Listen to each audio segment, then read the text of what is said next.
ఇబ్బందుల్లో ఉండే రాష్ట్రానికి న్యాయం జరుగుతున్న ఉద్దేశంతో సెంట్రల్ కేబినెట్ లో భాగస్వాములయ్యాం.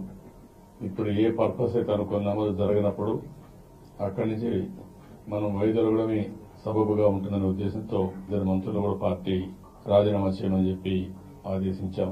దీనికి కారణం ఒకటే కారణం, ఇది ప్రజల దగ్గర నుంచి ఒత్తిడి వస్తా ఉంటే ఎన్నికల సంవత్సరంలో జరగబోతా ఉన్నాయన్న నేపథ్యంలో ప్రజల ఆకాంక్షకు చంద్రబాబు నాయుడు గారు కూడా తల ఒగ్గక తప్పలేదు. తల ఒగ్గినాడు.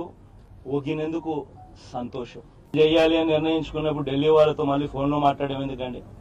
ఎన్డీఏ కన్వీనర్ గా ఆయన ఇంకా కొనసాగుతున్నాడు అంటే దాని అర్థమైంది.